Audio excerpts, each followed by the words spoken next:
Based on what we see here in the Psalms, worship is a witness, but not evangelism. Grace and peace, everybody. Welcome to Sabbath School Study Group. This is part number 3 in a 5-part series, Declaring the Glory of God Among the Nations. Declaring the glory of God among the nations is where we land now. And even though we're just going to look at one division of Psalm to underscore this point, I hope that this will encourage us to explore and to study the purpose of worship based on what the Word of God gives us. But before we get into it, I want to remind us, thank you for watching. Please subscribe to the channel. Make sure you hit that like button. It makes the video easier to be found by someone else. And check us out online. Visit us at changeministry.org. There's a whole new series on the book of Revelation. I hope that study blesses us as we go verse by verse and understand God's plan for us. Worship is a witness, but not evangelism.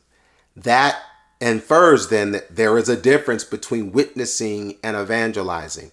In focus, yes, because when we think of worship, the center of worship is truly Jesus. And one way to look at it as when we're really worshiping, we are worshiping for an audience of one. Our adoration, our focus should be on the one whom we are praising. And the Bible gives that. When you go to Psalm 96, verses 2-3, that's why we're told, sing unto the Lord. Bless his name. Show forth his salvation from day to day. But it doesn't stop there. Verse 3 says, declare his glory among the heathen, his wonders among all people. There is no copyright on truth.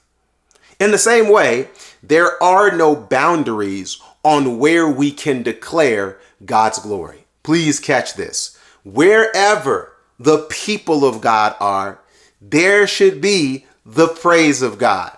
Paul and Silas are a perfect example of this. They were on lockdown in the city jail, and when they were in jail, they didn't leave their praise behind. They brought their praise with them because God was with them and he was still worthy to be praised, even though they were locked up. This is a very important principle to see. There is no limit to witnessing. There is no limit to when we should let our light shine.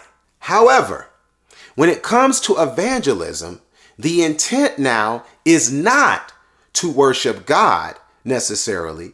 The intent is to bring someone to that God that we worship. Because of this, the person that we're trying to reach, we're really making them the priority. We want to see them go from an A to a B. In order to do that, I schedule a time when it's convenient for them to study. In order to do that, I ask them, what do they want when it comes to how I may cut their grass or when I may help them with a project, all in an effort to evangelize or to witness to them. They're the center of my focus as I'm trying to meet their needs. Because of this, the contrasting focuses, or I should say, the contrasting foci is what makes one different than the other. For example, in Psalm 96, 7-8, it says here, when it comes to worship, right? What is one of the things that's involved in worshiping? Give unto the Lord, O ye kindreds of the people. Give unto the Lord glory and strength. But not just that. Verse 8, give unto the Lord the glory due unto his name. Bring an offering and come into his courts. These are principles of worship. And they make sense, right? But especially when it comes to verse 8. Look at how it says to bring an offering. How can someone who does not believe in God or in the one being worshiped, then bring an offering of appreciation to him? Now, this is worship. We're reading straight from the Psalms. These are principles of worship that the casual observer can only casually observe. Look at it this way. Imagine you were at a birthday party and you had a friend that you were going to celebrate their birthday party, but then you had another friend. And this other friend did not know your first friend. No idea who they were. Never met them. Let's say you all went to school when you were in 2 or 3 or 4 years old or whatever. I guess that's kind of young to be going to school. But when you were in school together, college, high school, whatever, then you got a new friend that you met at work, right? So you bring the friend you met at work to the birthday party of this person you've known like forever. So when they come to the party, They see all the decorations, they hear the songs, they see the big cake, and everyone's talking about why they love this person, right?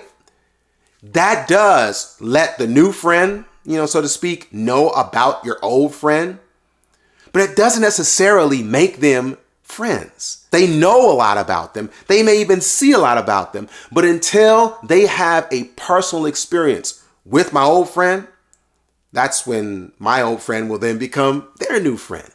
And worship is not designed with the user or with the observer at the center. Jesus is the center. Now, this is a big deal because a lot of people will say, well, no, we're going to do this to bring people in. Well, at that point, who becomes the center? The person you're bringing in or the one you're trying to bring them to? This is a bigger deal because what if the person who's being worshiped likes things a certain way, but the person coming in doesn't? Whose principle do we try to uphold? Who do we try to focus on? Based on what Psalm 96 is telling us, and the whole Bible for that matter, the focus is the one we're giving the offering to, regardless of how others might feel about it.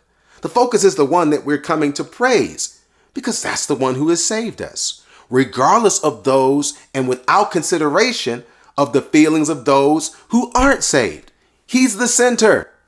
So in Psalm 96, verse 10 to 13, but we're just going to read verses 10 and 13. Say among the heathen, this is what we can do amongst the heathen, wherever we are, that the Lord reigneth. The world also shall be established, and it shall not be moved. He shall judge the people righteously. Now notice what is being said specifically about the God that's being worshiped. He will judge the people righteously. Verse 13 says, before the Lord, for he cometh to judge the earth. He shall judge the world with righteousness and the people with his truth. This is the difference between witnessing and evangelism when it comes to worship. The purpose of our evangelism is to let the world know Jesus is Lord. And because he's Lord, he's also judge. He's coming back, and God is on his throne, and he is coming to make account for those who have received his son and accepted him by faith.